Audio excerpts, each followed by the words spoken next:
Good evening to all of you. क्या मेरी आवाज आ रही है आप लोगों को ठीक से?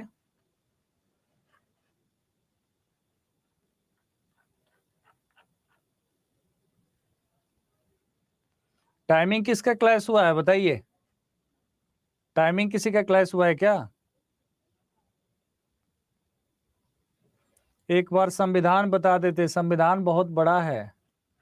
भारत का संविधान दुनिया का सबसे लॉन्गेस्ट कॉन्स्टिट्यूशन है और आप कहीं एक बार बता देते।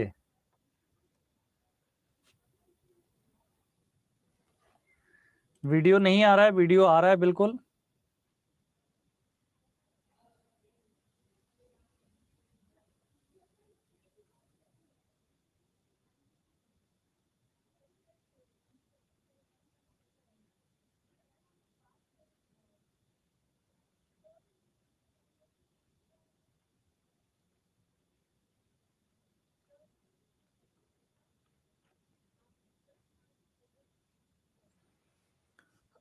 करते हैं, पहले ये तो कंप्लीट हो जाए, ये पोर्शन कंप्लीट हो जाए। आज तो मैं लीव के विचार में था क्योंकि तबीयत सुबह से ठीक नहीं थी, लेकिन फिर भी मैंने सोचा कि नहीं, कम से कम जितना आज हो जाए कर लेंगे, क्योंकि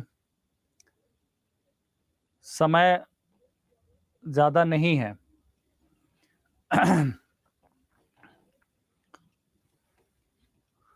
तो मैं सोचा कि एक बार आपके,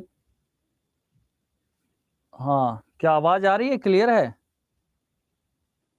अरे लीव नहीं लेंगे भैया, तब भी थोड़ी बिगड़ गई थी आज, इसलिए लीव का मैंने सोचा था। लीव तो मैं आज तक लिया लीव, और फिर आज भी नहीं लिया। लीव लूंगा ही नहीं। आपका क्लास कंप्लीट करने के बाद ही मैं लीव पे रहूंगा, कम से कम 1 सप्ताह।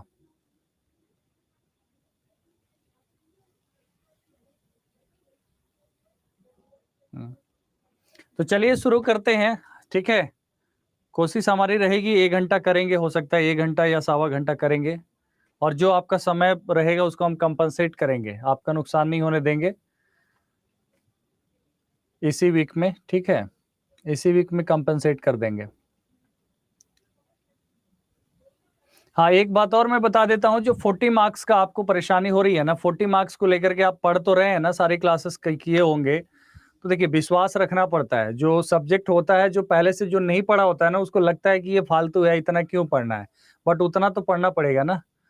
और दूसरी बात ये है कि उसमें करंट अफेयर और पॉलिटी इकोनॉमी ये सब पोर्शन जो है ना, ये मैं करवा दूंगा आपको, इसके एक्स्ट्रा करवा दूंगा, इससे अलग। ठीक है, हो सकता है कि यूट्यूब पे ही करवा दूं वो सारी चीजें, वहां हो जाएगा। तो चलिए स्टार्ट करते हैं। एंड आज दो चीज है, एक तो पहले मैं कुछ क्वेश्चंस करवा देता हूं और कुछ डेटा स्ट्रक्चर को स्टार्ट करके मैं आज उसको स्टार्ट कर देता हूं, इंट्रोडक्टरी पार्ट डीएस का, और कोर टॉपिक जो है वो मैं आगे पढ़ाऊंगा आपको। ठीक है, मतलब कल की क्लास में आप लोग शायद समझ गए होंगे।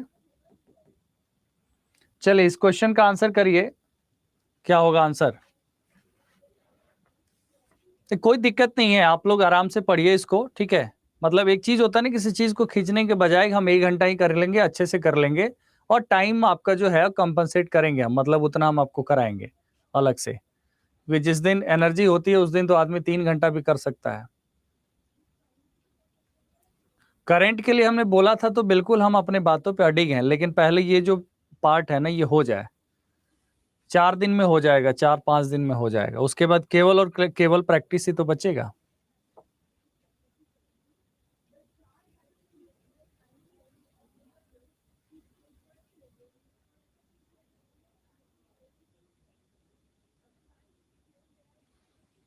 इस क्वेश्चन को आप लोग कर लीजिए। ठीक है, और उसके बाद डीएस का इंट्रोडक्शन पार्ट करवा दूंगा आज।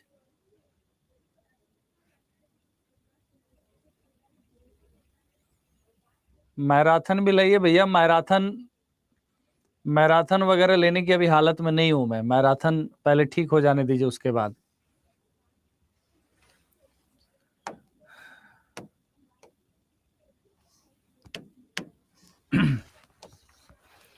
In comparison with the static RAM memory, the dynamic RAM memory has, क्या होगा आंसर बताइए।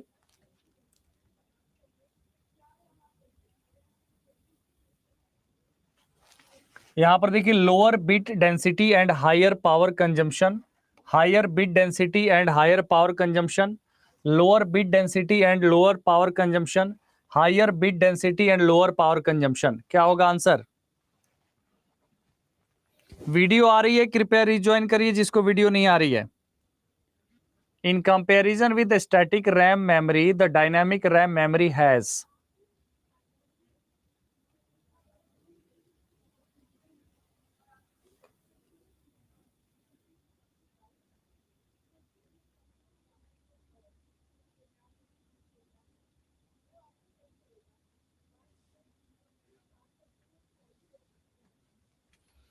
आंसर इसका क्या होगा, ऑप्शन 4 होता है। देखिए, बिट डेंसिटी का मतलब होता है कि एक यूनिट एरिया में नंबर ऑफ बिट्स स्टोरेज की कैपेसिटी जो होता है वो क्या होता है, बिट डेंसिटी होता है। तो इन comparison with the static RAM the dynamic RAM memory has, ये पूछा गया किसके बारे में आपको बताना है, डायनेमिक रैम में। तो डायनेमिक रैम क्या करता है, higher bit density and lower power consumption. Answer क्या होगा, आंसर 4 होगा। ठीक है, लोअर पावर कंजम्पशन।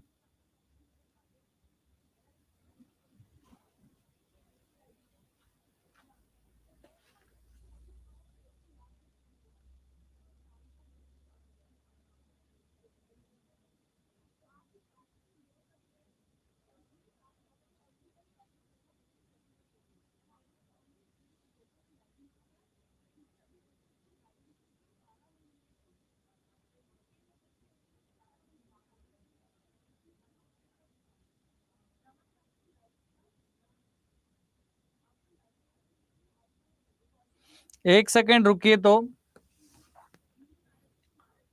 कैपेसिटर का यूज होता है इसमें।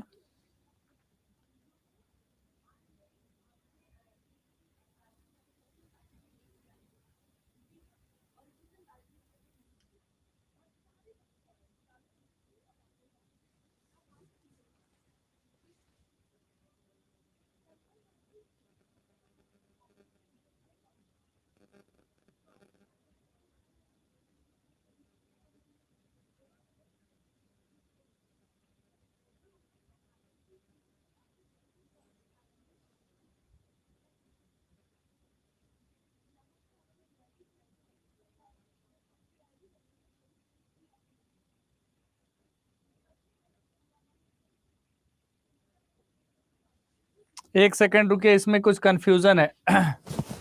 एक सेकंड रुकिए, ये मैंने, इसको आप लोग करेक्ट कर लीजिएगा, ठीक है। इन comparison with static RAM memory the dynamic RAM memory has lower bit density and high power का। इसको हम देखते हैं, थोड़ी देर रुक जाइए, ठीक है। इसमें दोनों चीज देखना है। इस क्वेश्चन को बनाइए तब तक, ठीक है, मैं चेक करता हूं। Which of the following is an advantage to using fibre optics data transmission. इस क्वेश्चन को बनाइए, मैं चेक करता हूं।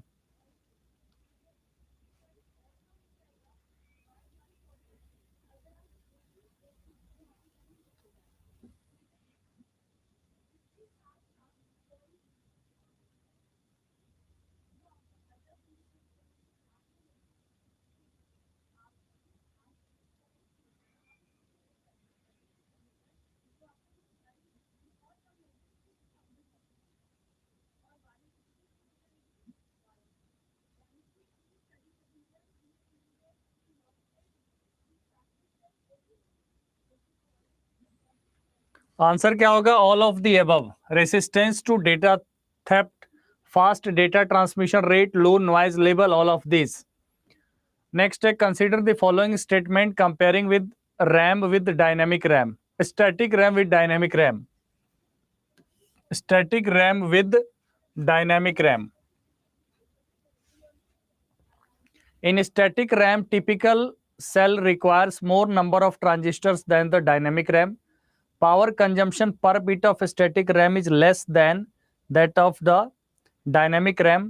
Dynamic RAM is less expensive than the static RAM.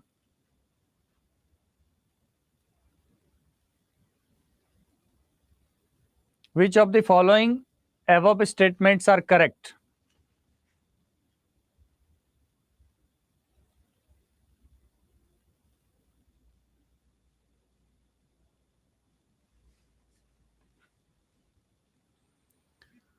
Power consumption per bit of static RAM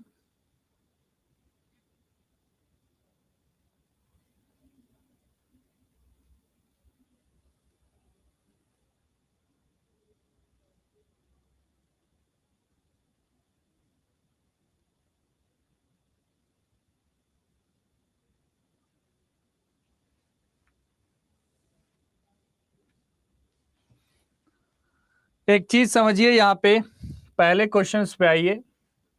in comparison the static RAM memory the dynamic RAM memory has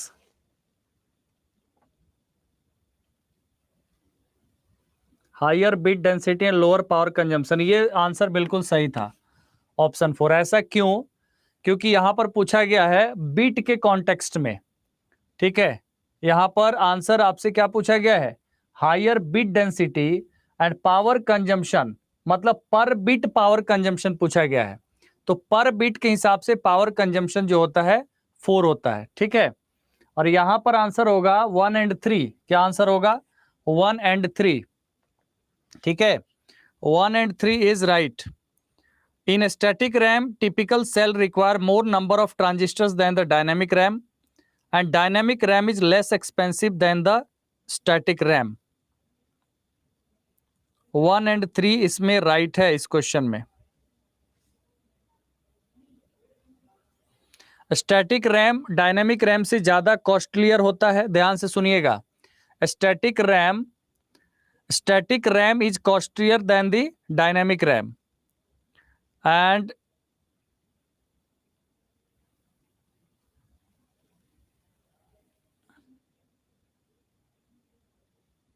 okay बस।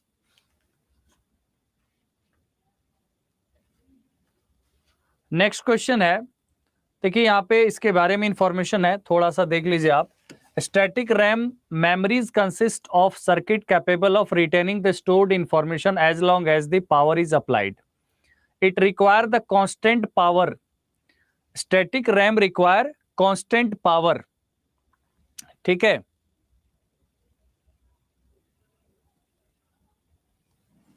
And it store 1 bit of information. It store 1 bit of information. Dynamic, यहां पर flip flop use किया जाता है। Flip flop 1 bit information save करता है, not static RAM. Dynamic RAM stores the binary information in the form of electrical charges and that applied to the capacitors. And capacitors required continuous periodic refresh, और इसलिए बार बार ये refresh होता है कि data को retain करे। तो डेटा रिटेन करने के लिए बार बार रिफ्रेश होता है डायनेमिक रैम। नेक्स्ट क्वेश्चन है क्वेश्चन नंबर 4।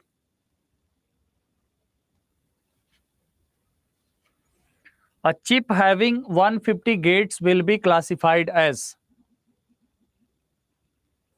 कोई कंफ्यूजन है क्या इससे पहले वाले क्वेश्चन में? बताइए किसी को, दोबारा हम देख लेते हैं।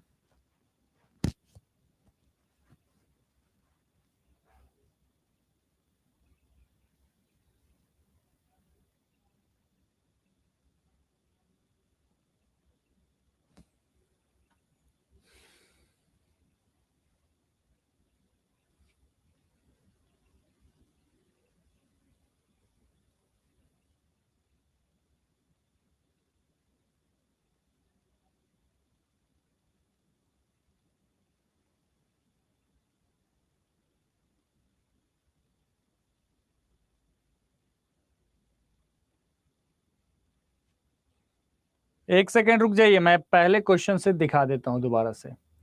पहले क्वेश्चन में आपसे पूछा गया, in comparison with the static RAM the dynamic RAM memory has higher bit density and lower power consumption. Static RAM के कंपेयर में डायनेमिक रैम क्या करता है? डायनेमिक रैम स्टैटिक रैम को कांस्टेंट पावर चाहिए और इसलिए स्टैटिक रैम को ज्यादा पावर कंजम्पशन करता है। ठीक है, मतलब higher power consumption than the dynamic RAM. यहां कोई कंफ्यूजन किसी को?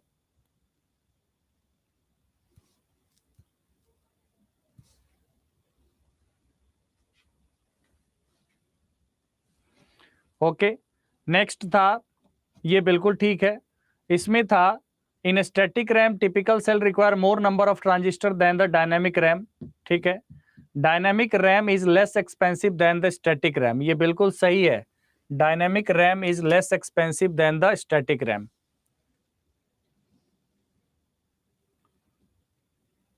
और यहां पर जो है दूसरा power consumption per bit of static RAM is less लिखा हुआ है, मोर है। तो 1 और 3 यहां पर आंसर हो जाएगा, पहला और तीसरा यही है। ठीक है,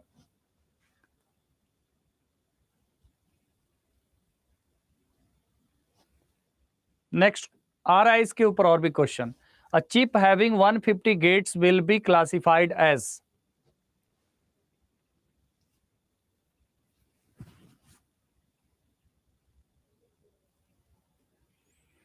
A chip having 150 gates will be classified as। Bit density होता है per unit of storage area number of bit stored.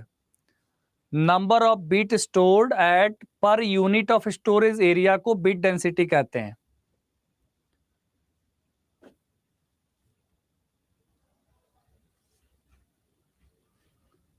LSI large scale integration, a chip having 150 gates will be classified as large scale integration।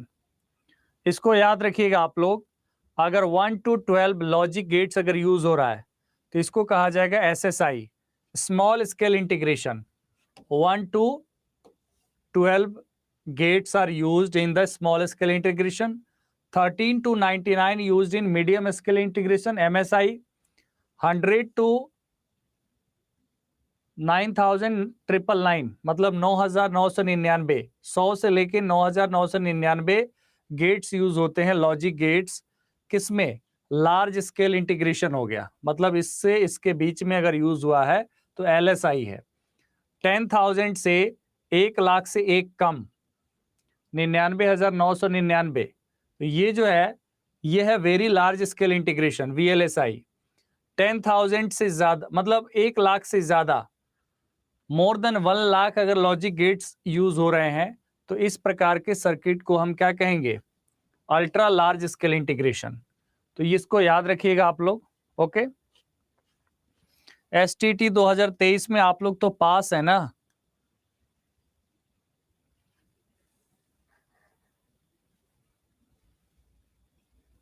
$100 to 999 LSI है, कौन कह रहा है भैया? ये दिलीप कुमार जी, आपका आंसर गलत होगा, बी होना चाहिए। अब बताइए बी होगा कि सी होगा? आप लोग बता दीजिए एक बार।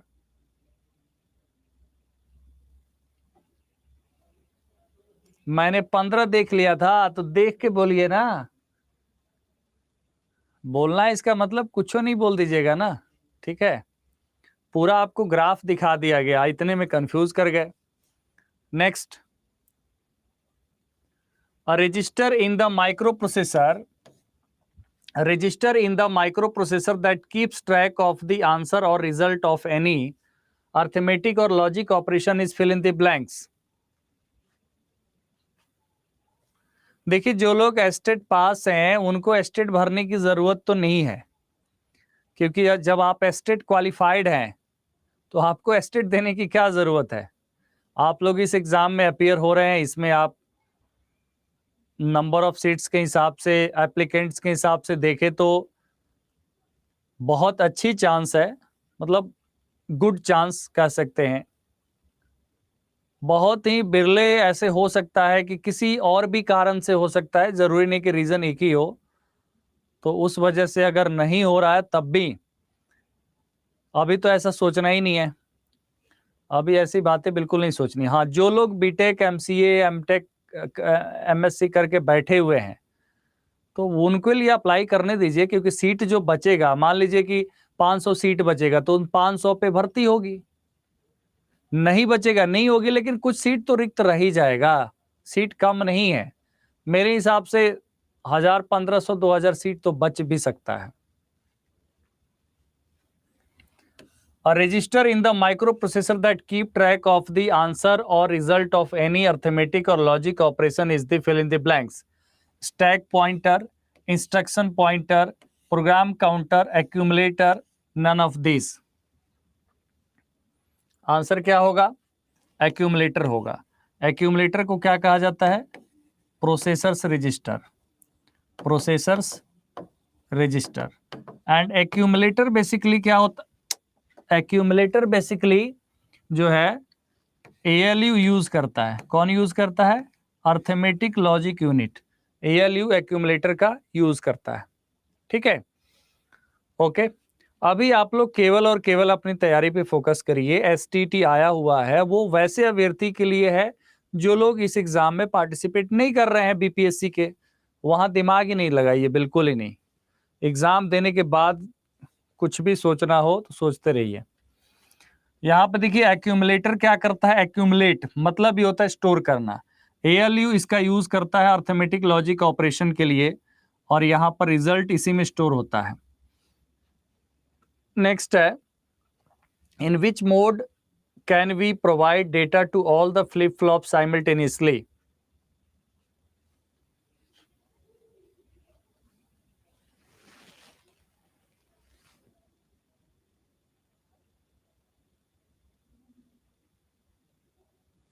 इन which mode can we provide data to all the flip flop simultaneously? बात यहां पर साइमल्टेनियसली की है, एक साथ। इसका मतलब क्या होगा? पैरेलल इनपुट मोड होगा। कौन सा होगा? पैरेलल इनपुट मोड, एक साथ। ठीक है, option 4 is right. Next question, थोड़ा सा यहां पर आप देख लीजिए, शायद भूल गए होंगे। ग्रुप ऑफ फ्लिप फ्लॉप को क्या कहा जाता है? Group of flip flop is known as registers. Group of similar type of flip flop is known as register. And आपको पता है कि smallest storage unit in digital computer, electronic computer के अंदर वो फ्लिप फ्लॉप ही तो होता है। Flip flop can store only 1 bit of information, either 0 और 1। केवल 1 बिट इंफॉर्मेशन को स्टोर करने की क्षमता होता है, तो इससे छोटा कोई मेमोरी तो हो ही नहीं सकता। मेमोरी हायरार्की के अंदर सबसे छोटा मेमोरी कौन सा होगा? फ्लिप फ्लॉप ही होगा। ठीक है, यहां पर आप देखिए फ्लिप फ्लॉप और the fundamental component of the shift registers और काउंटर्स। फ्लिप फ्लॉप से ही क्या बनता है? काउंटर बनेगा। फ्लिप फ्लॉप से ही शिफ्ट रजिस्टर बनेगा। इसका मतलब यह है कि फ्लिप फ्लॉप एक स्टोरेज यूनिट का काम करता है, और इसका यूज जहां भी होगा वो सीक्वेंशियल सर्किट होगा। कौन सा सर्किट होगा? सीक्वेंशियल सर्किट होगा, क्योंकि सीक्वेंशियल सर्किट डेटा स्टोर करता है, क्योंकि वो प्रीवियस इनपुट को भी स्टोर रखता है। Present input as well as previous input को भी क्या करता है? स्टोर करता है। ठीक है, ओके, आ रही है आवाज? बताइए।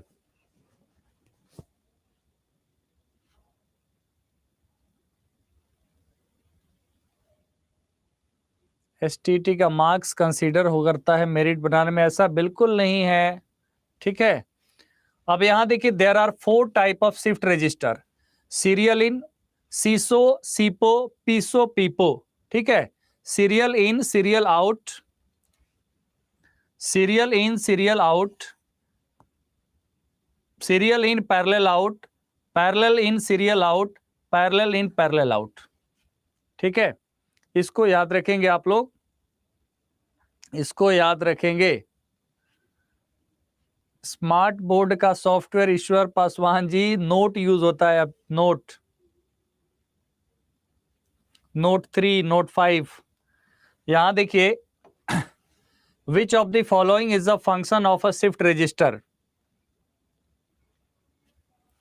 विच of the following is a function of a shift register? To convert digital information into analog, to store bit and byte of binary data temporarily, to convert serial digital information into parallel or parallel digital information into serial। इस question का सही जवाब क्या होगा?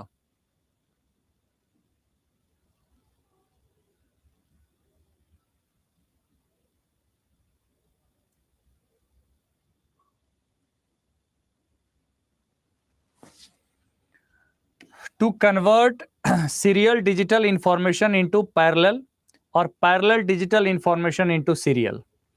तो serial से parallel और parallel से सीरियल कन्वर्सन करता है डिजिटल इंफॉर्मेशन का, उसको कहा जाता है shift register. What is the length of instruction register?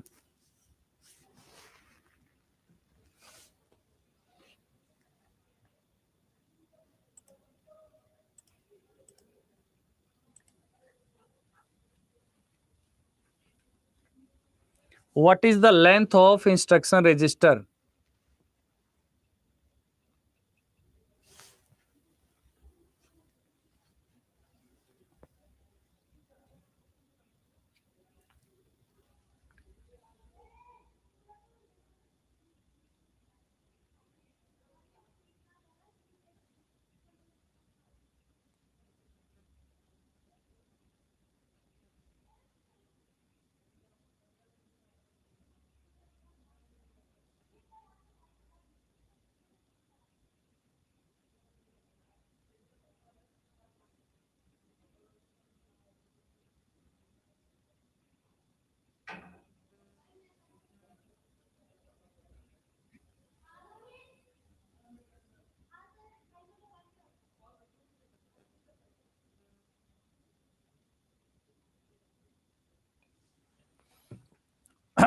Instruction register store करता है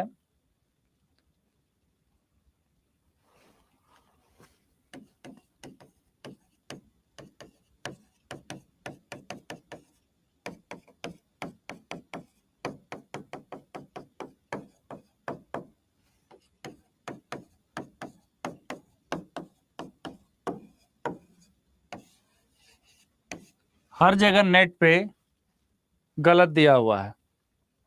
ठीक है, 80-90% वेबसाइट्स पे आंसर गलत दिया हुआ है इसका।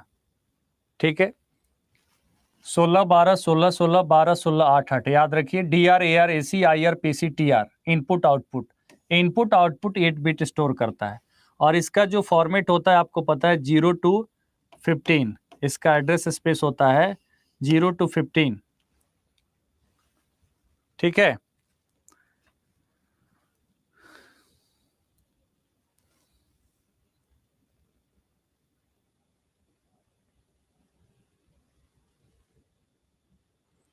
डेटा रजिस्टर सबसे पहले है, holds memory number of bits 16 bit data register. Address register है 12 बिट। एक्यूमुलेटर है 16 bit, instruction register 16 bit, program counter 12 bit, temporary register 16 bit, input output 16 bit. Okay, समझ गए? इसको याद रखिएगा।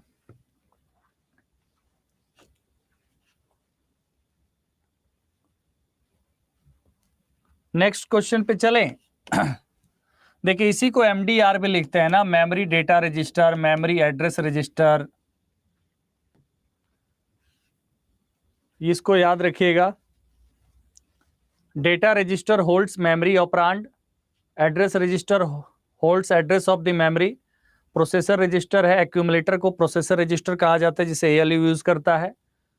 इंस्ट्रक्शन रजिस्टर क्या है? Holds instruction code, op code और ऑपरेंड, ऑप कोड और ऑपरेंड है। एंड साउंड ब्रेक हो रहा है क्या? बताइए मुझे, साउंड में दिक्कत है? एक सेकेंड रुक जाइए, मैं चेक कर लेता। अभी भी दिक्कत है? नहीं, क्लियर है ना बिल्कुल? और ठीक है, तो इस पे ध्यान दीजिए, थोड़ा सा इस पे ध्यान दीजिए, ये बहुत इंपॉर्टेंट क्वेश्चन आ जाता है यहाँ से। एंड अब तो हो ही गया, ये नोट्स तो दे दूंगा आपको, यहाँ से कर लीजिएगा आप लोग, ठीक है? नेक्स्ट क्वेश्चन, इसको मैच करना है।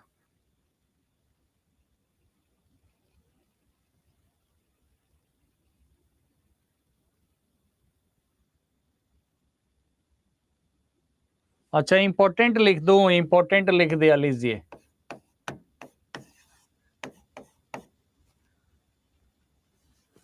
इसको मैच करना है, ये भी इंपॉर्टेंट है।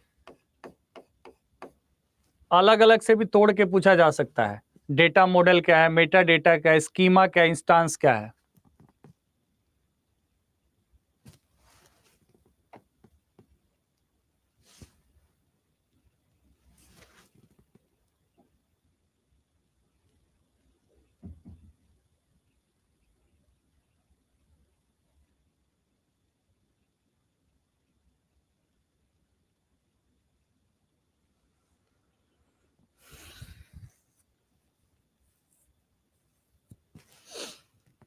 अब देखिए यहाँ पे सबसे पहले मान लीजिए कि आपको ये चारों टर्म नहीं आता है, कुछ टर्म आता है, ठीक है, कुछ टर्म आता है, तो आप उसको के हेल्प से भी आंसर कर सकते हैं। इंस्टांस हमने क्वेश्चन में कराया हुआ है डेटाबेस में, ठीक है? डेटाबेस में आंसर कराया, बताया इसका, collection of information stored in the database at a particular moment, ठीक है?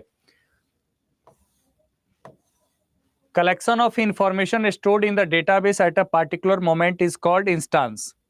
यहां कोई डाउट नहीं है। मेटा डेटा तो आप रटे होंगे कि data about data, data about data, that is called Meta data, ठीक है? स्कीमा आई थिंक कल या परसों किसी क्वेश्चन में आया था। Overall design of the database is called schema. B2, B2 कहां पे है? यहां पे है। और डी यहां पे, A4 कहां पे है? A4 यहां पे है, ठीक है? आंसर तो निकल ही गया। डेटा मॉडल क्या है? Allocation of concept tools for describing data and data semantic, that is called data model. D3 है। आंसर 2 है सबका, आंसर 2। अब फिर से मैं बता देता हूं, instance, collection of information stored in the database at the particular moment. Schema क्या है? The overall design of the database, जिसमें आपको पता है लॉजिकल स्कीमा होता है, कॉन्सेप्चुअल जिसे हम कहते हैं, फिजिकल स्कीमा है, एंड एक्सटर्नल जिसे व्यू लेवल हम कहते हैं। तो एक्सटर्नल, फिजिकल स्कीमा, लॉजिकल, ठीक है? तो यहां पर स्कीमा हो गया overall design of the database. Next question क्या है? Data dictionary is what?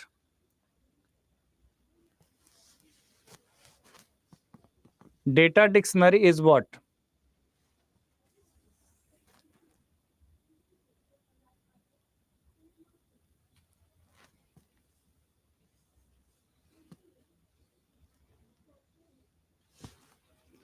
कोई कह रहा है BPSC से कोई नोटिस आया है, क्या नोटिस है बताइए?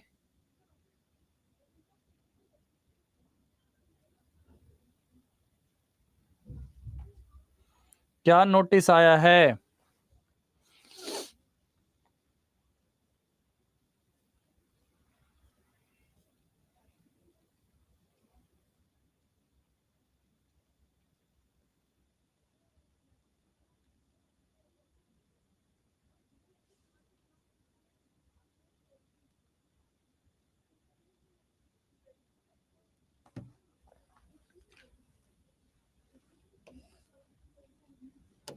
Data dictionary stores Meta data. Data dictionary stores Meta data.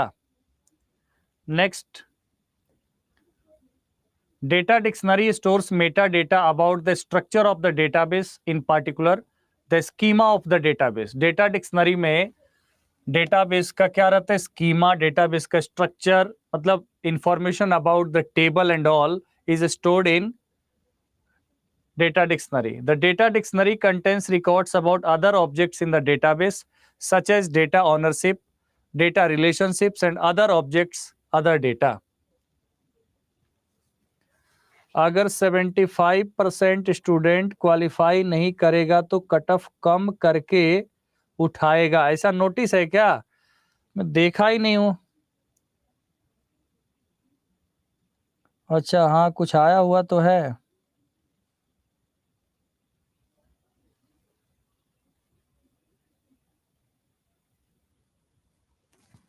एक सेकेंड रुकिए.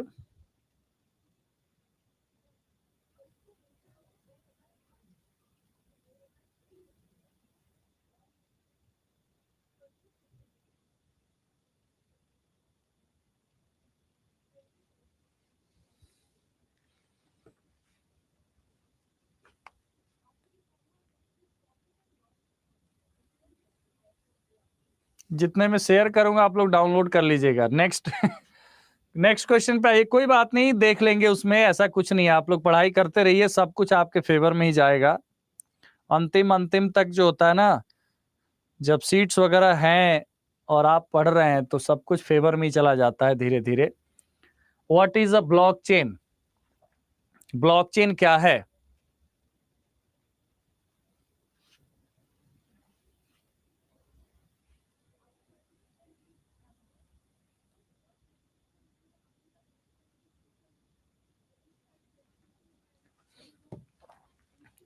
A blockchain is a centralized digital ledger consisting of records called block. A blockchain is a decentralized distributed digital ledger consisting of records called blocks. Option 2 is right.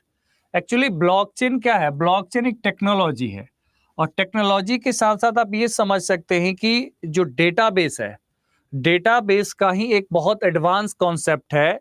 ठीक है, distributed environment में database का एक advance technology है जिसको हम कहते हैं ब्लॉकचेन टेक्नोलॉजी. बिटकॉइंस में ब्लॉकचेन टेक्नोलॉजी यूज होता है. ठीक है, तो ब्लॉकचेन टेक्नोलॉजी क्या है? एक decentralized distributed digital ledger consisting of records. Record को यहाँ पे ब्लॉक कहा जाता है. अब आप समझ गए होंगे ना, रिकॉर्ड को क्या कहा जाता है? ब्लॉक. और there are millions trillions of blocks which are interconnected and used in the distributed environment. ठीक है, उसको कहते हैं blockchain. Blockchain is a digitally distributed decentralized public ledger that exist across a network. थोड़ा सा ध्यान दीजिएगा, क्वेश्चंस बहुत अच्छे हैं. A blockchain is a digitally distributed decentralized public ledger that exist across a network. ठीक है, a blockchain is a distributed database that is shared among the nodes of a computer network. blockchain क्या है? distributed database है that is shared among the nodes of a computer network. तो blockchain तो समझ में आ गया ना. अब ledger means record. Ledger means what? Record को लेजर कहा जाता है. ब्लॉकचेन डिस्ट्रीब्यूटेड डेटाबेस ही है. ठीक है, जिसको नेटवर्क में यूज किया जा सकता है. As a database, a blockchain stores information electronically in digital format. तो वही उसी का क्या है? एक अपडेटेड वर्जन और एडवांस वर्जन है. नेक्स्ट क्या है? Which technology is used in Bitcoin?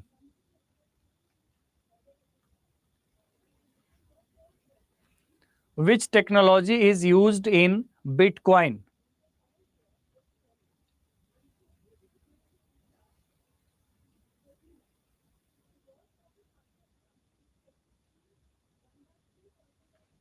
Blockchain technology, option C. अब ब्लॉक तो आप समझ गए ना, ब्लॉक का मतलब क्या होता है? ब्लॉक मतलब रिकॉर्ड, एंड ब्लॉकचेन मतलब क्या? एक डिस्ट्रीब्यूटेड डेटाबेस जिसका यूज पूरे नेटवर्क में हो सकता है। और आजकल के जमाने में, आजकल के समय में मल्टीपल रिकॉर्ड्स को मेंटेन करना नेटवर्क पर एक एडवांस टेक्नोलॉजी के अनुसार, दैट इज कॉल्ड ब्लॉकचेन। ठीक है, नेक्स्ट क्या है? Which of the following is provided as a service in cloud computing?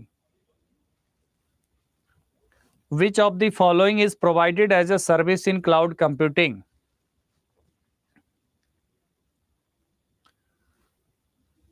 Which of the following is provided as a service in cloud computing?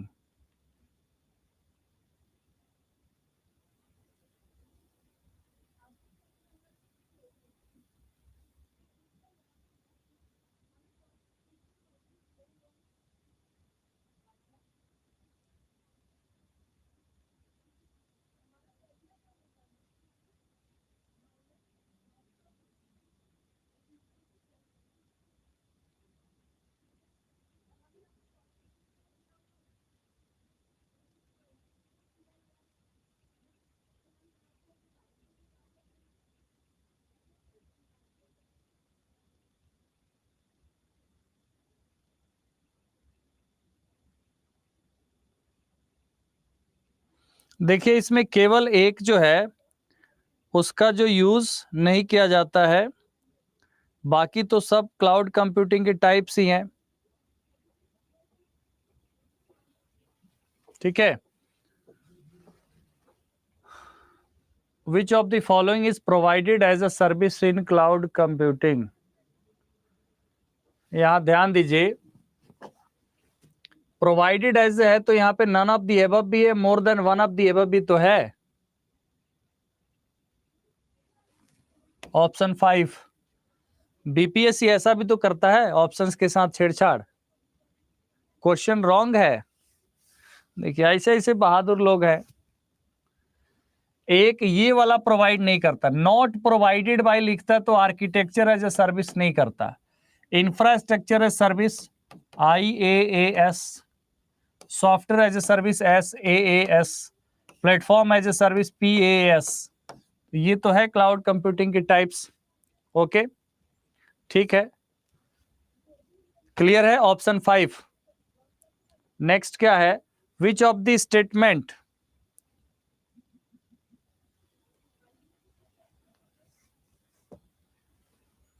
which of the statements on cloud computing is true?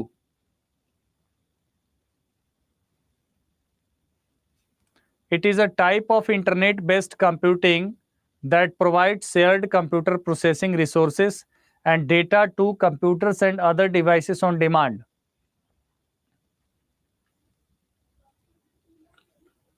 It is set of service provided by cloud corporation. It is set of internet based service on an application installed on your system. More than one of the above, none of the above. जब यही दोनों गलत है तो more than one of the above कैसे होगा? Answer हो जाएगा ऑप्शन 1। आंसर क्या हो जाएगा? ऑप्शन 1। क्लाउड कंप्यूटिंग तो जानते ही आप, क्लाउड का मतलब क्या होता है? Huge storage capacity, located at remote place, और इंटरनेट पर उसको कहीं से एक्सेस किया जा सकता है, रिमोटली एक्सेस किया जा सकता है। जब रिमोट प्लेस पे है तो रिमोटली एक्सेस किया जा सकता है with the help of internet. ठीक है, अगर हम अपलोड करते हैं, डाउनलोड करते हैं क्लाउड पर, ठीक है, तो वहीं तो कंप्यूटिंग है, uploading and downloading, uploading from to the cloud, downloading from the cloud. It is set of services provide by cloud corporation करके कोई कंपनी थोड़े ना है। क्लाउड कॉर्पोरेशन क्या है? कुछ नहीं है। क्लाउड सर्विस तो कोई भी दे सकता है, बहुत सारी कंपनियां हैं जो क्लाउड प्रोवाइड कर रही हैं।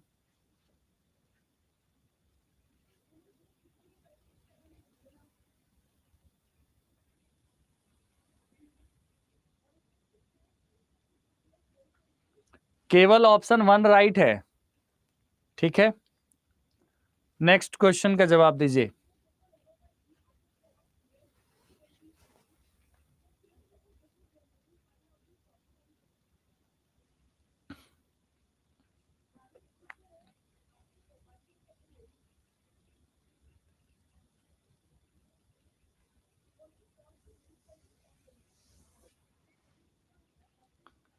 Is a partitioning of single physical server into multiple logical servers.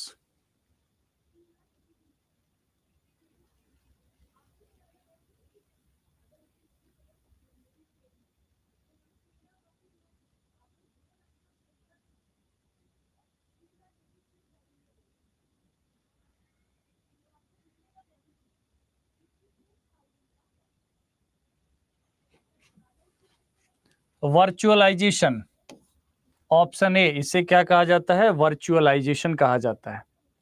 Software partitioning is a software based technology. Software partitioning क्या है? Software partitioning is a software based technology that enable single physical computer's resources to be partitioned into multiple partitions, also called soft partitions or virtual machines. ठीक है, the complete process is known as virtualization.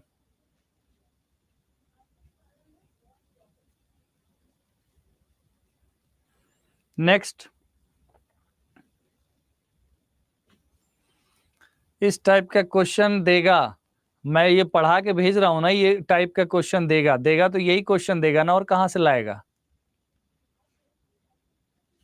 और बताइए कहां से लाएगा? IP address is,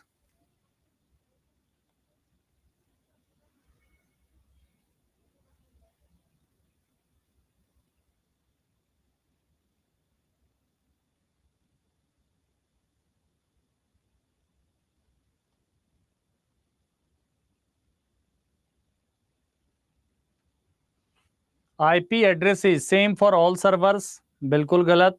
more than 32 bit, बिल्कुल गलत। Can change even if the domain name remain same.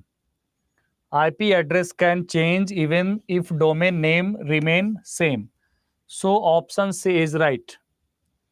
Okay, next question, which of the following looks like a normal program but few times later becomes destructive?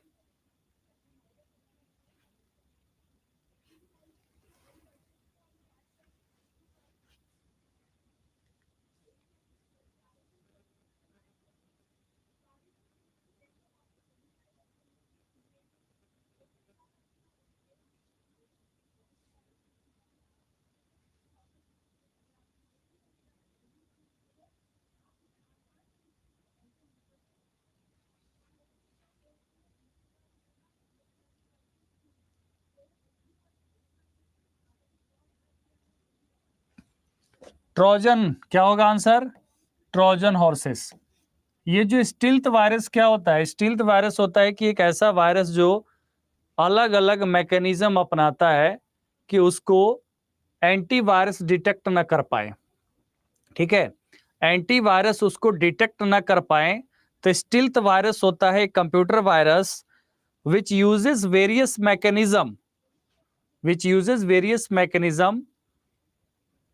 so that antivirus software can not detect, antivirus software उसे detect ना कर पाए। ठीक है, okay. और Trojan क्या होता है यहाँ पे? ट्रोजन, आगे मैंने एक स्लाइड भी लगाई, ना नहीं लगाया, चलिए। ये होता है कि ये आपको एक ऐसा वायरस जो आपको पहले तो लगेगा कि ये गलत नहीं है, जैसे कोई ऐसे ईमेल या कुछ ऐसे लगेगा कि वो एक एक मतलब यूजफुल है, जैसे अपडेट के तौर पे यूजफुल लगेगा, लेकिन वो यूजफुल नहीं है। बाद में वो क्या काम करता है? बाद में ये मेलिशियस वर्क करता है। मेलवेयर तो ये सारे ही है, सभी वायरसेस क्या है? मेलवेयर ही है। ओके,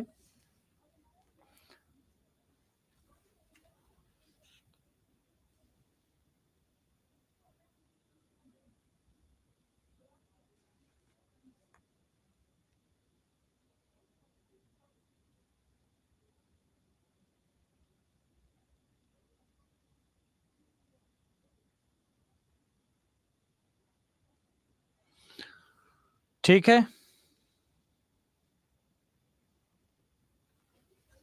और ये तो जानते ही ये फैलते रहता है, रेप्लिकेट करता है। क्या करता है? रेप्लिकेट करता है, वर्म, और स्प्रेड हो जाता है पूरे सिस्टम में। नेक्स्ट क्वेश्चन है प्रिमिटिव शेड्यूलिंग।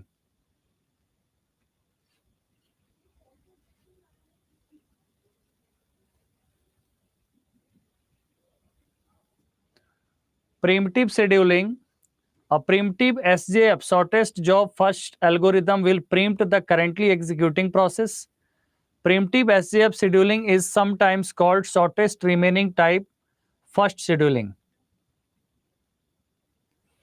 देखिए, शॉर्टेस्ट जॉब फर्स्ट शेड्यूलिंग का प्रिमिटिव वर्जन को ही कहा जाता है shortest remaining time first scheduling. ठीक है, शॉर्टेस्ट जॉब फर्स्ट शेड्यूलिंग का ही प्रिमिटिव वर्जन जो है shortest remaining time first scheduling होता है। एंड प्रिमिटिव एसजीएफ, प्रिमिटिव का मतलब क्या है? Will preempt the currently executing program. ये तो एक जनरल कॉन्सेप्ट है। प्रिमिटिव का मतलब ही होता है कि इट विल प्रीम्प्ट, मतलब forcibly leave the process and go to the another process, that is called primitive. तो primitive SGF algorithm will preempt the currently executing process. ये भी सही है, ये भी सही है। यहां पर आंसर क्या हो जाएगा? आंसर देखिए, यहाँ पे थोड़ा सा कंफ्यूजन होता है। बोथ ए एंड बी भी लिखा हुआ है एंड ऑल ऑफ दीज लिखा हुआ है, तो इसका मतलब है कि सब सही है। क्या है? सारे स्टेटमेंट सही है, तो ऑल ऑफ दिस क्या होगा आंसर? All of this. ये भी सेपरेटली कथन सही है, ये भी कथन है, दोनों मिला दीजिए तब भी सही है, और ऑल ऑफ दिस। ठीक है, बट एग्जाम में ऐसा नहीं दिया रहेगा, आप समझ रहे हैं ना? एग्जाम में या तो बोथ ए एंड बी दिया रहेगा। ये मेरे हिसाब से हमने ये ऑप्शन 5 पूरा करने में ऐसा ऐसा जुगाड़ लगाया है, लेकिन जुगाड़ यहाँ पे सही साबित नहीं हुआ है।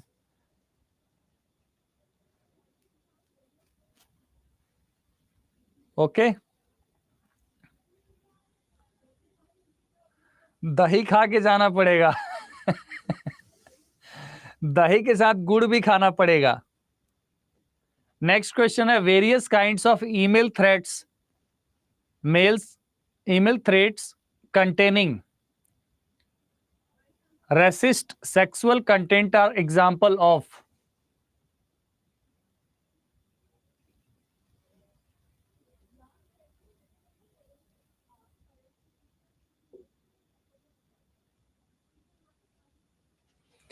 This is called offensive contents. क्या कहेंगे इसे?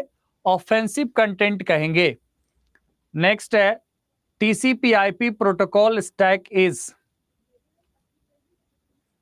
टीसीपी/आईपी protocol stack is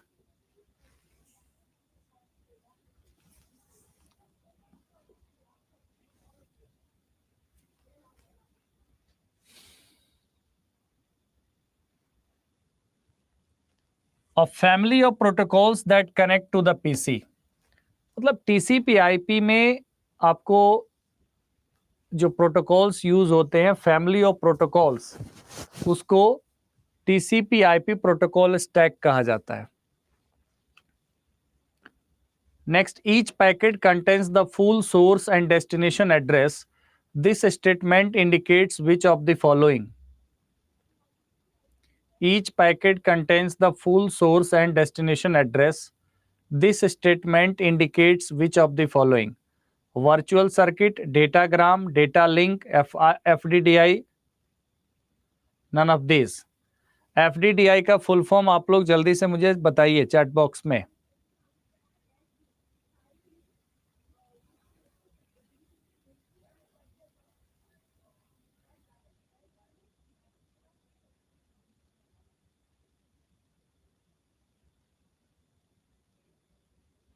FDDI use in ring topology. Yes Sonali, बिल्कुल सही जवाब।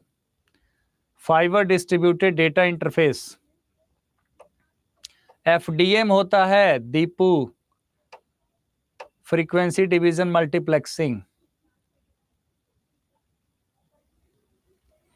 यहां देखिए, दिस इज कॉल्ड डेटाग्राम। क्या कहलाता है ये? each packet contains full source and destination address, that is called datagram. Okay.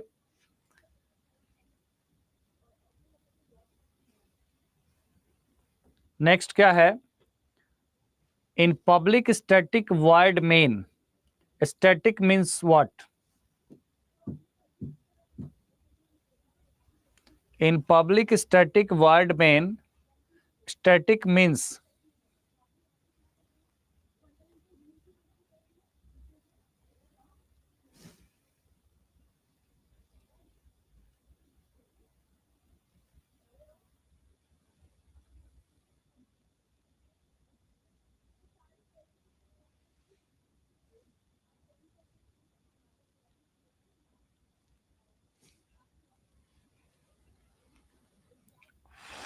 main class, main function is a class method and can be called without creating an object. Option A is right.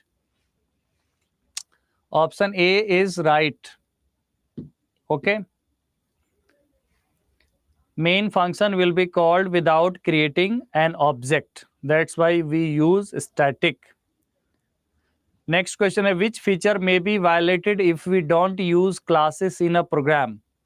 अगर हम class का use programme में ना करें, object oriented program में, which feature may be violated if we don't use classes in program?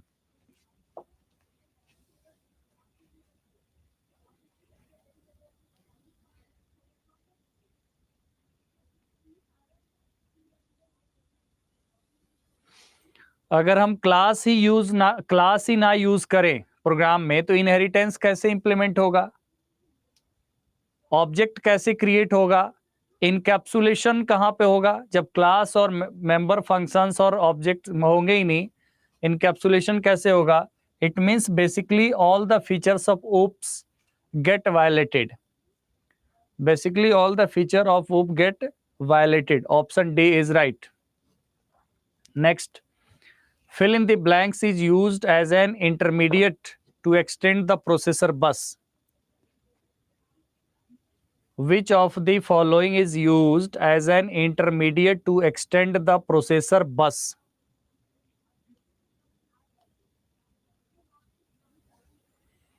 इसके लिए use किया जाता है ब्रिज सर्किट. क्या यूज होता है? ब्रिज सर्किट यूज होता है. Bridge circuit is use to extend the processor bus. Next, LRU algorithm. LRU algorithm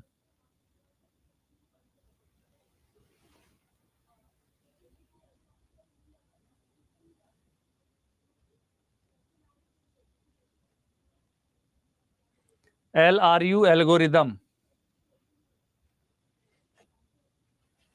पता नहीं आप लोगों की क्लास में ऐसी ताकत है कि मैं आता हूं नहीं, मतलब कि जिस दिन तबीयत एक दिन और ऐसी हुई थी, तबीयत खराब लग रही थी, क्लास में आने के बाद तबीयत ठीक हो गई. फिर तो दवाई का कोई काम ही नहीं है हमें.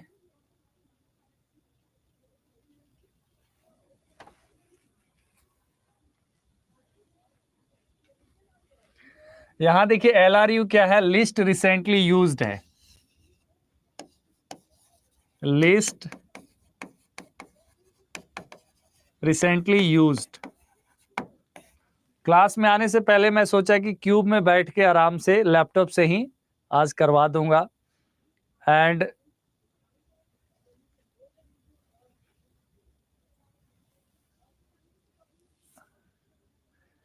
देखिए प्रकाश कह रहे हैं तब तो सर एक मैराथन क्लास बनता है. बिल्कुल प्रकाश, स्वतंत्रता दिवस के दिन मैं सोच रहा हूं आपके लिए मैराथन लेके आऊं.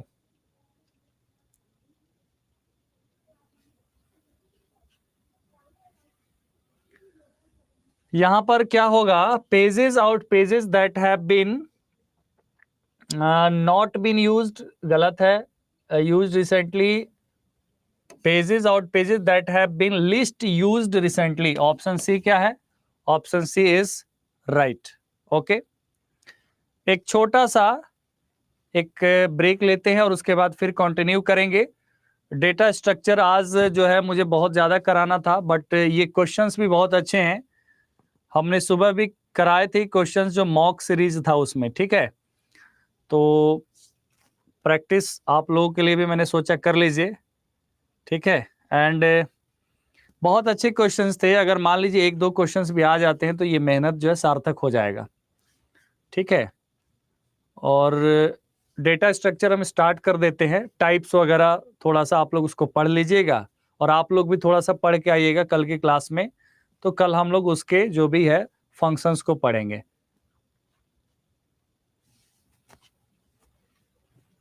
डीएस आज लीव करिए? नहीं, बस थोड़ा सा एक स्टार्टिंग करवा के ही, ऐसा नहीं। अभी ठीक है, कोई दिक्कत नहीं है। ऐसे तो मान लीजिए कौन क्या पता है कि कब कैसी तबीयत क्या हो जाए, इसमें कोई वाली बात नहीं है। जो काम हो जाए उसको कर लेना चाहिए, आगे का नहीं सोचना चाहिए। बट ये है कि डेली क्वेश्चन कुछ ना कुछ अगर हो जाए, अगर ऐसे 30 35 25 30 क्वेश्चन अगर हो जाते हैं अच्छे क्वेश्चंस, क्योंकि इतना फालतू क्वेश्चन भरमार पड़ा हुआ है इंटरनेट पे हर जगह। क्योंकि देखिए कंप्यूटर साइंस का बेसिकली बड़े कॉम्पिटिटिव एग्जाम्स में तो कभी आते नहीं है। कहीं 5 नंबर, कहीं 10 नंबर का आ गया, वो फंडामेंटल टाइप के आते हैं, जैसे बैंक वगैरह में, एसओ वगैरह में आता था। अब एसओ के सीट क्या है, पूरे इंडिया में 100 वैकेंसी आती है आईटी ऑफिसर की। बताइए, पूरे इंडिया में 100 150 मुश्किल से। अगर हम केवीएस की बात करें, कितनी वैकेंसी आती है? 100 150 केंद्रीय विद्यालय में, ठीक है।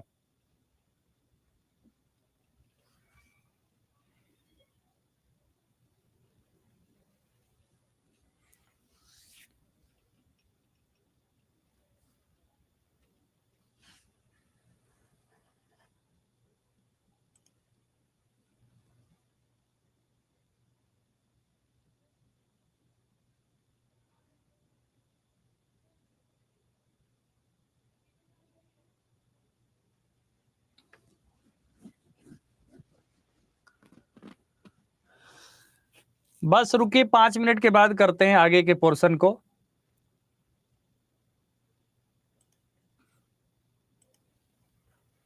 एग्जाम का लेवल ना केवीएस ना डीएसएसबी, एग्जाम का लेवल बीपीएससी रहेगा।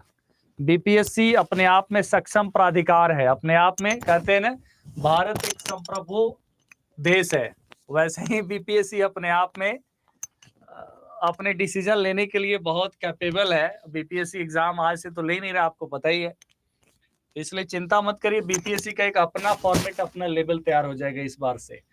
क्योंकि तुरंत स्टेट होगा, और स्टेट के तुरंत बाद बीपीएससी की अगेन रिक्रूटमेंट होनी है। जनवरी फरवरी तक बीपीएससी का फर्दर अगला नोटिस आ जाएगा, और ये जो है नवंबर तक रिजल्ट आना है इसका, नवंबर दिसंबर तक, और जनवरी फरवरी तक ज्वाइनिंग है इसकी। तब तक दूसरा एग्जाम भी कंडक्ट हो जाएगा। बीपीएससी के एग्जाम में स्टेट तो हो ही जाएगा। स्टेट तो प्रोबेबली अगर इस महीने नोटिस आ गया, इस महीने लास्ट डेट है फॉर्म फिलअप करने का 23 तारीख को, तो अगस्त आप हटा दीजिए, तो सितंबर अक्टूबर नवंबर में एनी हाउ एग्जाम होगा स्टेट का। हार्डली दिसंबर तक जाएगा, नवंबर में मान के चलिए कि हो जाएगा एग्जाम।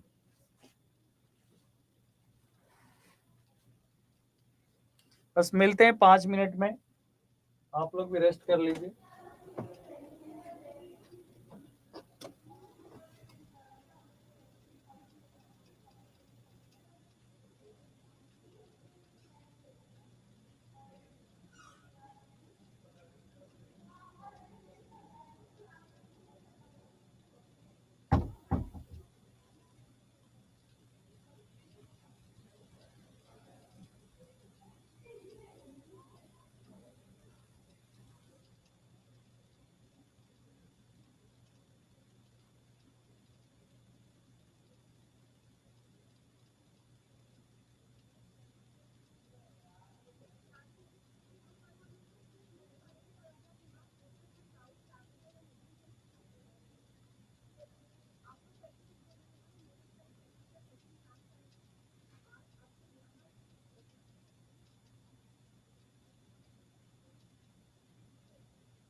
क्या हुआ, कोई आ गया क्या इसमें?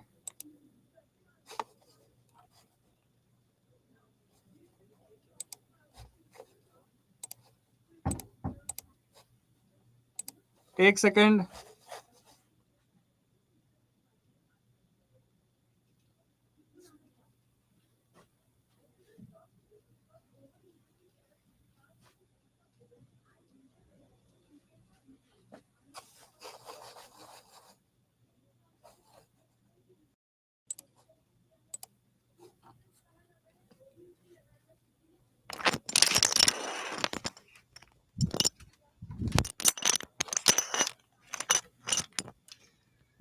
एक सेकंड रुकिएगा, एक सेकंड।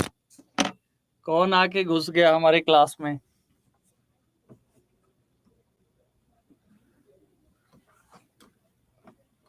आप लोग बोले नहीं कि आप कृपया करके यहां से जाइए।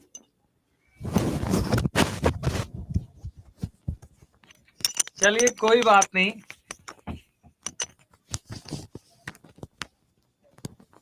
चलिए कोई बात नहीं, कोई बात नहीं। मैं लॉक करके नहीं गया था, मुझे टाइम लग गया। लॉक नहीं होता है वैसे।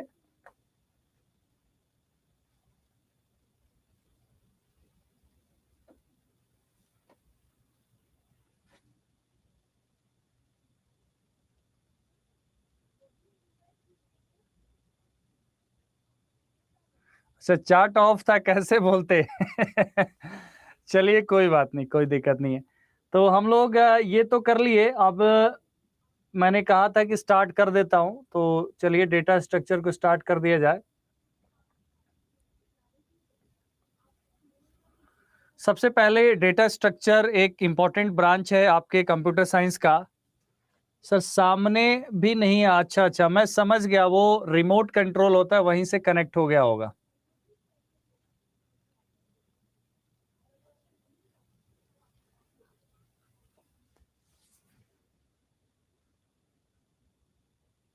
ठीक है,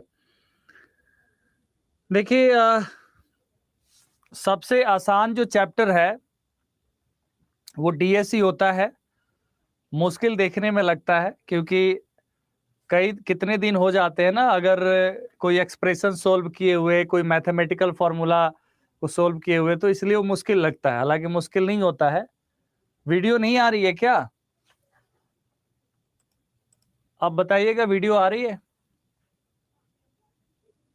ओनली ऑडियो?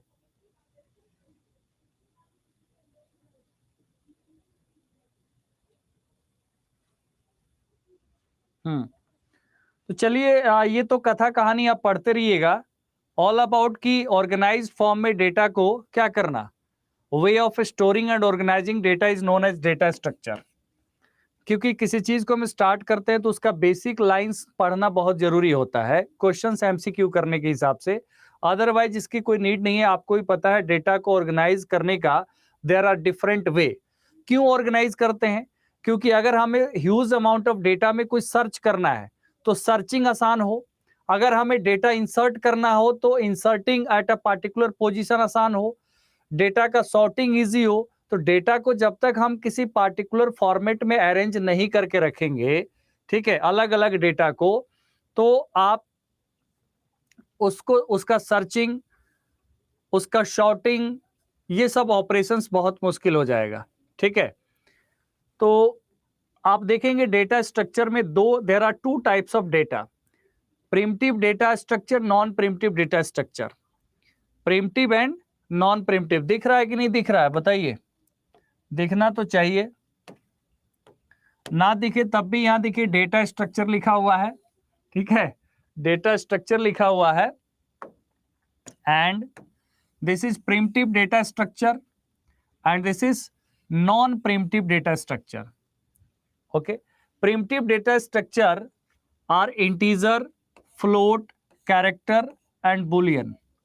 ठीक है, and non primitive data structure are में दो टाइप है, लीनियर डेटा स्ट्रक्चर एंड यहां पे नॉन लीनियर डेटा स्ट्रक्चर। यहां पर नॉन छूट गया है।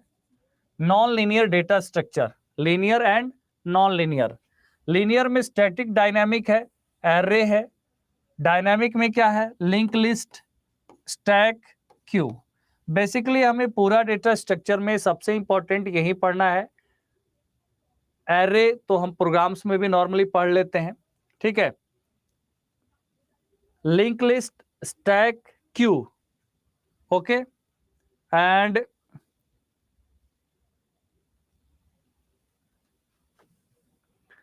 Link list, stack, queue. और नॉन लीनियर में क्या है? Tree and graph.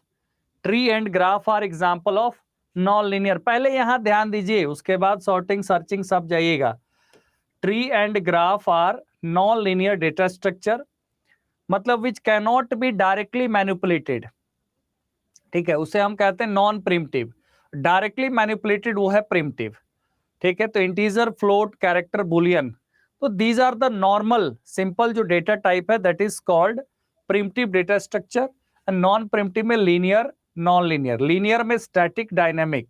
Array, array because array once declared, एक बार एरे डिक्लेयर कर दिया गया तो वो कैनॉट बी अल्टर्ड। यहां पर link list, stack, Q dynamic है, मतलब लीनियर डेटा स्ट्रक्चर है। Tree and graph non linear data structure है। क्या हो गया बताइए, कोई दिक्कत है क्या? अरे का हो गए, सब कोई हल्ला मचावे लागल, कोनो दिक्कत बा का?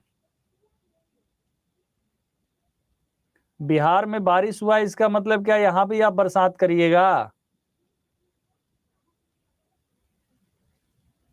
बिहार में तो आज गजब बारिश हुआ, एकदम झमाझम बारिश। मेरे पास वीडियो आया था हमारे घर से, वीडियो बना करके छोटा सा क्लिप। उनको पता है कि हम देख तो सकते नहीं है, तो वीडियो ही भेज दो कि कभी देख लेंगे।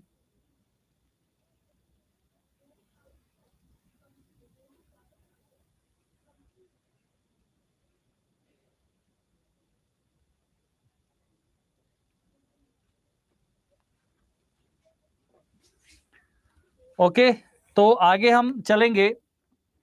प्रिमिटिव डेटा स्ट्रक्चर क्या है? Primitive data structure are the data structure consisting of the numbers and the characters that come in built in programs. जो हमारे डेटा टाइप्स ऑलरेडी जो डेटा टाइप है, primitive data structure are the data structure consisting of the numbers and the characters like integer, float and all. Basic data type को कहा जाता है primitive data type. Float, character and boolean come under the primitive data type. ठीक है। Primitive data structure are the data structure consisting of number and characters that come into built in programs. This data structure can be manipulated और operated directly by machine level instructions. Okay, तो simple सी चीज याद रखना है, primitive data structures are the data structures या data types which are directly manipulated and operated by the machine level instructions, that is called primitive data structure. हो सकता है कुछ लोगों को ये आता है, बेसिक है, आप लोग पढ़ रहे होंगे, बट यहां से चीजें शुरू होती हैं तो आपको समझ में आएगा। इसमें क्या है, आपके जो सिंपल डेटा टाइप है like integer, float, character and boolean, all these are the primitive data structure. ठीक है। नेक्स्ट है non primitive data structure. Non-primitive data structure, these data structure cannot be manipulated or operated directly by the machine level instruction. Okay, video नहीं चल रहा है।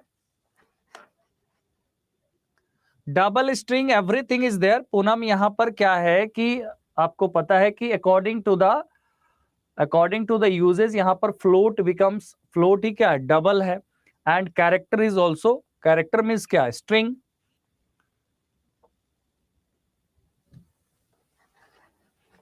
Camera off है, कौन कह रहा है? कैमरा तो ऑन है, बताइए। कुछ लोगों को दिक्कत हुआ है लग रहा है मुझे।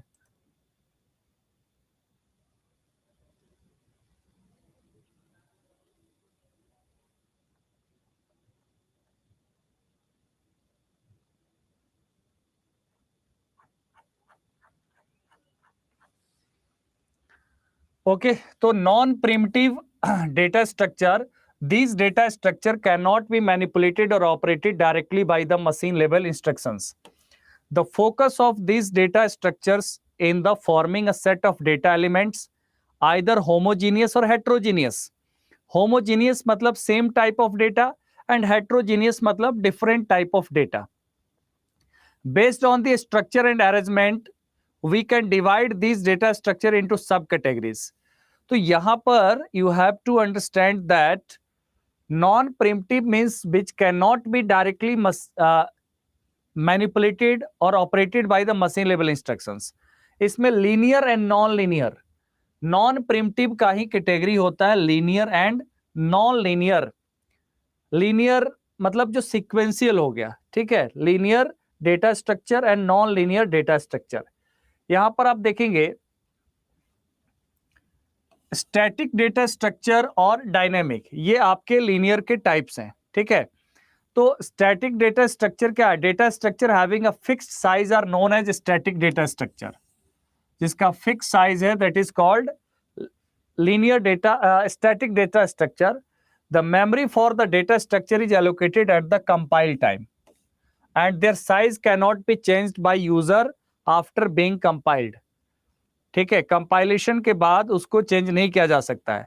Array is the best example of the static data structure. Array किसका एग्जांपल है? एरे एग्जांपल है स्टैटिक डेटा। कैमरा ऑफ, कोई प्रॉब्लम तो नहीं क्रिएट कर दिया?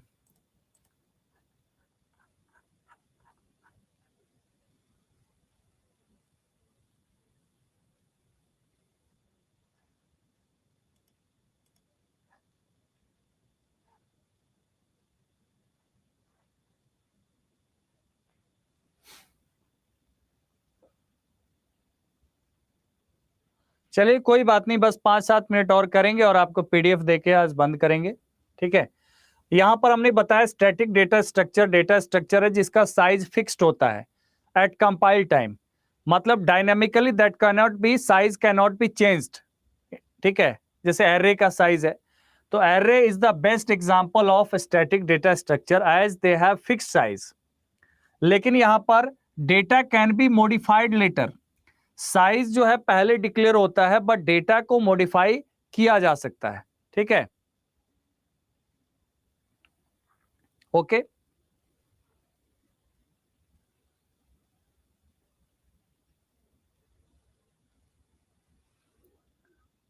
तो ये आपको याद रखना है। डायनेमिक डेटा स्ट्रक्चर क्या है? The data structures having a dynamic size known as dynamic data structure. The memory of these structures is allocated at the runtime and their size varies during runtime of the code. The user can change the size as well as data elements stored in these data structures at the runtime of the code. Linked list, stacks, queues are the example of dynamic data structure. Dynamic data structure का मतलब ये हुआ कि इसके size run time allocate होते हैं. Memory of this data structures are allocated at run time and their size varies during run time of the code. Dynamic का मतलब ही होता है रन टाइम, तो याद करने की कोई जरूरत नहीं है. डायनेमिक का मतलब रन टाइम, तो that can be altered modified during run time. तो यहां पर लिंक लिस्ट है, स्टैक है, ठीक है, लिंक लिस्ट है, स्टैक है, क्यू है, ये डायनेमिक डेटा स्ट्रक्चर है. अब आप यहां पर फिर से डायग्राम को अगर देखेंगे तो चीजें क्लियर हो गई हैं आपकी. प्रिमिटिव डेटा स्ट्रक्चर आपको हो गया जो कॉमन डेटा टाइप है, integer, float, character, boolean. Non primitive में क्या है? लीनियर स्ट्रक्चर है. लीनियर में स्टैटिक और डायनेमिक होता है. स्टैटिक और dynamic both are the linear data structure. Array, link list, array क्या है? स्टैटिक है, क्योंकि इसके डेटा को तो मॉडिफाई किया जा सकता है but size compile time declare करना पड़ेगा, ठीक है. एंड अगर हम बात करें डायनेमिक की, तो लिंक लिस्ट, स्टैक, क्यू, तो इसमें इसके मेमोरी एलोकेट भी डायनेमिकली हो सकते हैं, डेटा को भी अल्टर किया जा सकता है, और अकॉर्डिंग टू द एडवांटेज सबका अलग अलग होता है. जैसे पुश पॉप ऑपरेशन हुआ, तो यहाँ पर there are different type of queue also, link list. तो इसके बारे में तो हमें पढ़ना है डिटेल में, यही सारी चीजें अगर हम पढ़ लिए तो हो गया. ये सब तो हम लोग प्रोग्रामिंग में पढ़ते रहते हैं, कितना कौन बाइट क्या एलोकेट करता है. यहाँ पर अगर हम बात करें नॉन लीनियर डेटा स्ट्रक्चर क्या है, तो ट्री और ग्राफ है. ट्री और graph is nothing but non linear. तो आप यहाँ पर इतना चीज तो आप लोग कल करके आइए रिवीजन करके कि नॉन लीनियर डेटा स्ट्रक्चर क्या है, ट्री और ग्राफ है. क्यों ट्री एंड ग्राफ है? बिकॉज यहाँ पर डेटा जो स्टोर होता है वो सिक्वेंशियल फॉर्म में नहीं होता है, ठीक है, नॉन लीनियर डेटा स्ट्रक्चर है. तो ये क्लासिफिकेशन समझना बहुत जरूरी है, क्योंकि अगर क्वेश्चन डेटा स्ट्रक्चर का रहेगा तो एक क्वेश्चन तो यहीं से रहेगा, एक क्वेश्चन जो रहेगा ये तो यहीं से आ जाएगा, ठीक है, इसी में से आ जाएगा एक क्वेश्चन, ओके. बाकी मैंने बेसिक्स यहाँ पर इसमें बता दिया है, टाइप्स के बारे में क्लासिफाई कर दिया है, क्वेश्चंस करवा दिया है. तो मैं आज यहीं पर विराम दूंगा, ठीक है. और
बस 2 मिनट वेट करिए, पीडीएफ आपका अपलोड हो रहा है।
कल का वीडियो शायद अपलोड नहीं हुआ है, मैंने इन्फॉर्म कर दिया है टीम को, अपने बैकएंड टीम को, वो लोग कर रहे हैं, ठीक है।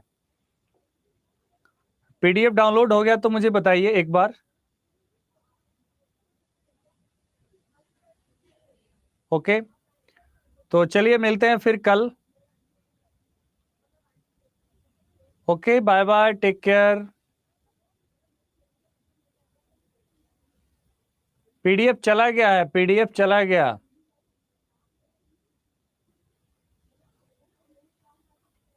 पीडीएफ चैट बॉक्स में पिन किया हुआ है, जल्दी से डाउनलोड कर लीजिए।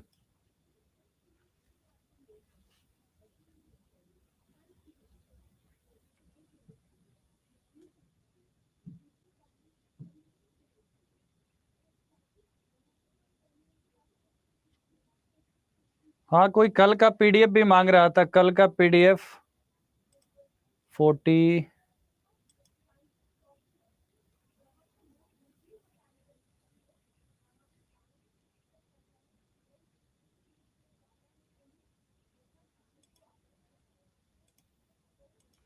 कल का पीडीएफ भेज दिया। आज का दोनों उसी में है, जो पीडीएफ हमने भेजा है आज का एक ही पीडीएफ है, उसी में क्वेश्चंस हैं, उसी में आपका बाकी चीज भी है, ठीक है। जल्दी से डाउनलोड कर लीजिए। 25 क्वेश्चन और डेटा स्ट्रक्चर का जो इंट्रोडक्शन का पार्ट था एक ही पीडीएफ में है, जो सबसे ऊपर है, एक ही में हमने उसको भेज दिया है।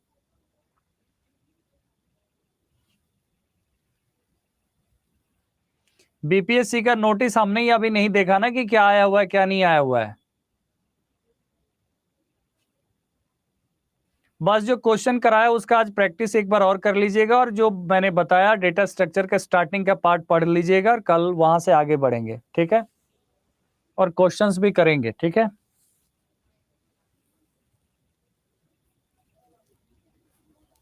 कल वाला पीडीएफ सेंड कर तो दिया।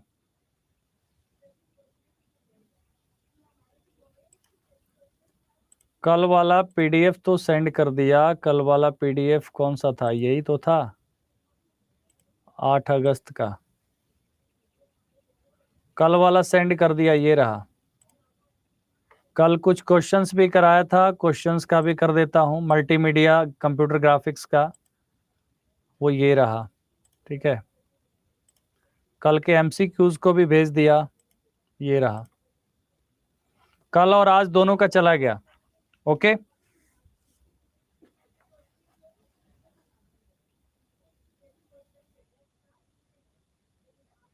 अगर कैंडिडेट नहीं मिला तो कटअप से भी नीचे जाके 75% को सेलेक्ट करेगा, ऐसा है नोटिस। 75% को सेलेक्ट करेगा मतलब क्या?